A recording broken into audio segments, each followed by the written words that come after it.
Welcome to your chordal lesson of the week. Today I'm gonna show you how to play my Ambient Sketch number 68, and I'm gonna break down many cool things about it on how I wrote it.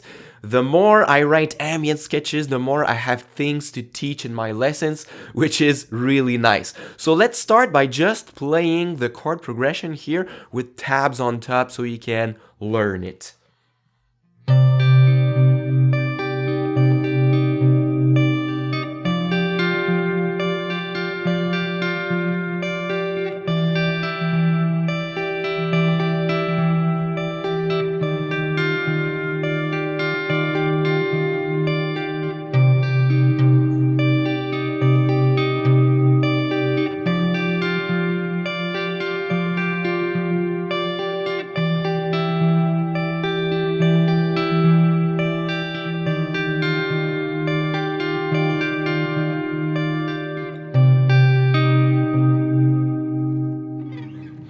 So there are three things that I want to talk about this chord progression, and the first obvious one is the really stretchy chord change at the end of the chord progression. So basically we are playing an octave interval with our index and ring finger here on the note E, and we are going to push each of our fingers in opposite direction to play a ninth interval. So it's going to be played like this. This can be a very challenging stretching exercise for you if we want to try it. So start from an octave to a ninth.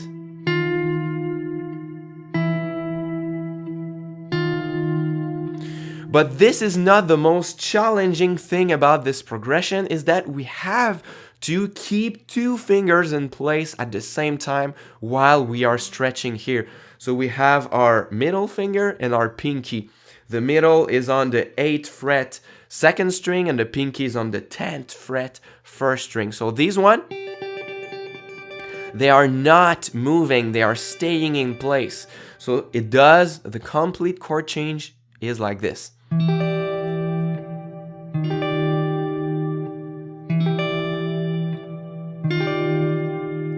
So this is such a challenging stretching exercise.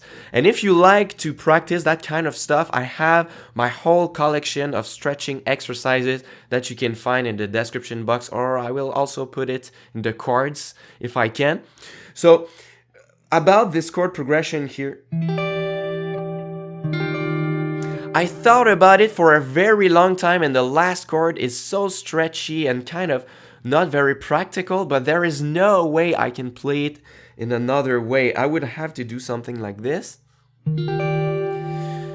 which is a little bit more comfortable. But if I come from here and I need to go here, this is not practical at all. So I had to play it like this. Sometimes you need to make sacrifices to have the true chord progression that you need. But another thing that with this chord progression is really nice is that we have this hanging note on top, which is the note D. So if I play it again, just listen to the D note.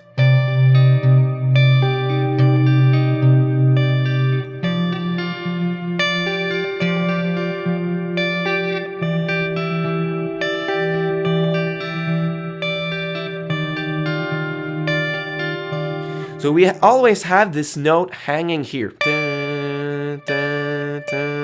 So if we deconstruct the chord progression here, we can find that this note is always repeating, and that's why I started the song with the note D here. Bum, bum, bum, bum, bum, da, da, and play the chord progression on top. Da, da. Da, da, da, da, da.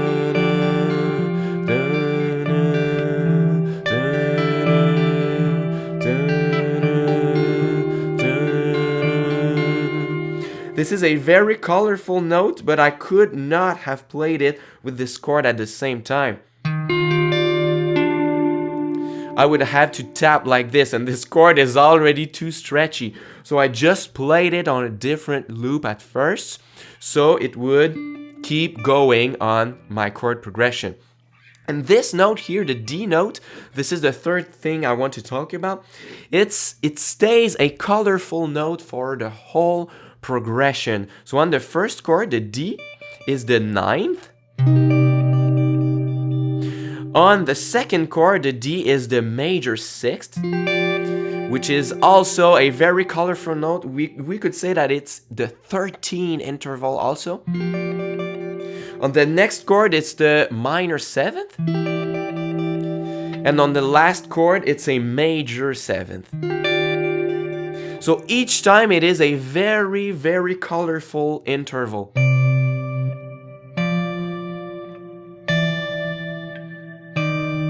This is a really dissonant note, but it works in context.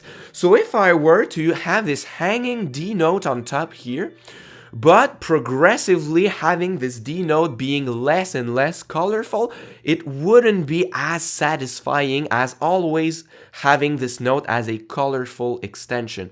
So let's make an example. It's going to be less and less colorful each time.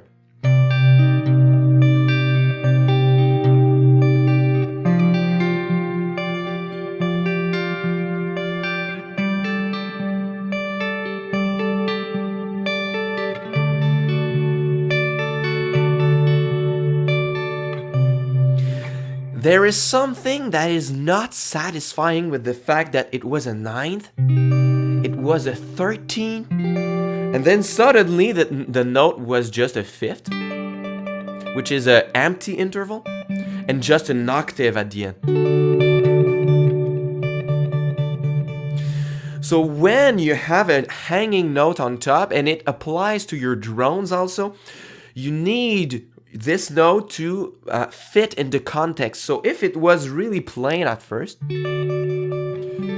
it can stay an empty interval. But if it was really colorful at first, you cannot downgrade and go to a empty interval. You need this note to remain colorful the whole time if you want your chord progression to be satisfying. So just to recap, we had a cool stretch happening here. We have this hanging note that can be a motif. You can deconstruct a track and just take what is essential, which in this case was the same repeating note, and start with it, and then boom, here's the chord progression happening and everything makes sense. And when you are using a colorful interval or extension, keep it colorful for the whole progression, or else it's gonna sound boring at the end and too empty. So if you like this lesson, as always, give a big thumbs up. If you want to practice your challenging stretches like this one, I have the link in the description box to my collection of stretching exercises. Don't forget to turn on the notifications to be notified about all my videos. And until next time, au revoir.